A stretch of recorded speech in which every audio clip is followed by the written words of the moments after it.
Pero bueno, ¿qué piensas que te aportó la academia como tal? Pues bueno, yo al final, como estaba ya trabajando y no estaba en mi lugar de residencia, pues opté por una academia online. Y fue cuando, bueno, yo a ti te seguía desde hace mucho tiempo y llegué a Opomine. Y es cierto que desde el primer día me encontré súper a gusto porque cuando estás trabajando, pues bueno, el ritmo de estudio, el ritmo de las sesiones, tienes que organizarte muy bien para que esas sesiones productivas y efectivas sean realmente las que tú quieres. Y ahí es quizás el punto que para mí, más me ayudó, que es esa al ser online, esa capacidad que te da las sesiones online, el trabajo con Estefanía, el feedback constante que le puedes escribir, Mm. pues bueno, a organizar tu propio tiempo para alcanzar el objetivo en base a las sesiones productivas que tú puedas tener. Y luego también otro punto que a mí me gustó mucho fue todo el apartado de supuestos. Yo quizás es donde más cojeaba después de la primera convocatoria que había realizado. Y aquí sí que llegué con un plus a esta segunda convocatoria, después de pasar por Opomine, que fue, pues bueno, sobre todo lo que más me ayudó, el saber distinguir los tipos de supuesto, identificar los tipos de supuesto y cómo abordarlos en función de ello.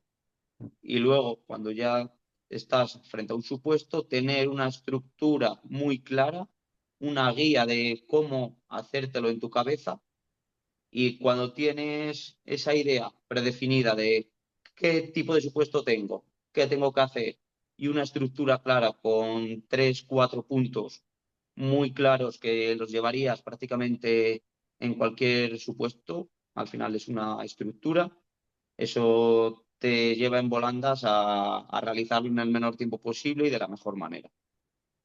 Hablando de supuestos, Guille, te quería decir qué tres supuestos, o si quieres más o menos, piensas que debería dominar todo opositor de primaria.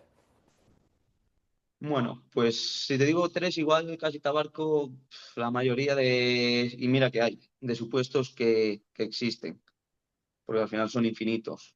El primero, pues el más típico, de realizar ya sea unidad didáctica, sea situación de aprendizaje, de la asignatura que sea y del grupo que sea. Al final, este tipo de supuestos, pues tienes que tener, desde mi punto de vista, una estructura muy clara y sobre todo un banco de recursos, de actividades que te permitan salir rápidamente hacia la estructura que tú tienes. Tener diferentes actividades de lengua, diferentes actividades de mate, pues igual por ciclos, para ir rápidamente hacia donde lo quieres llevar. Y este quizás es el más típico, el más sencillo, quizás, porque tiene una estructura bastante clara. Ese sería el primer tipo. El segundo tipo, pues desde luego, de atención a la diversidad. Tener muy claras las medidas a realizar según el alumnado que te impongan en ese supuesto. Y hay que dominar mucho todo ese marco de inclusión, todo ese marco de atención a la diversidad, diferentes medidas, diferentes adaptaciones curriculares que se puedan hacer y creo que es importante. Es importante todo ese tema, abordarlo bien, porque atención a la diversidad te va a caer, sí o sí. Si no es uno puro como tal de atención a la diversidad o inclusión, te va a caer pues el primer tipo que he comentado de una unidad didáctica o situación de aprendizaje, donde tengas X alumno TDAH, discalculia, dislexia, lo que sea, que de hecho yo en el supuesto de lectoescritura tenía a un alumno con necesidades, ahora mismo no me acuerdo, creo que era algo de dislexia, juraría que me pusieron, pero bueno, lo tenía también bastante trabajado ese tema y pude abordarlo bien. Y el último tipo de supuesto, que ahora pondría pues situaciones de aprendizaje, atención a la diversidad y el último, desde luego, convivencia. Manejar bien todas esas propuestas de convivencia, de clima de aula, pues todos esos conflictos, educación emocional, llevar bastante trabajado todo el apartado de educación emocional que te va a dar pie a trabajar en esos supuestos de convivencia. No, al final se abarca prácticamente todo, por así decirlo, pero sí, muy, muy de acuerdo.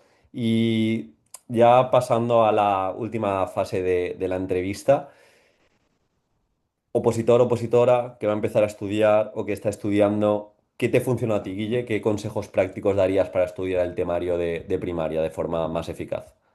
Bueno, pues sobre todo para estudiar el temario, que es quizás lo que más cuesta, porque al final lo demás, la programación, la parte de supuestos es más práctica, más de saber hacer.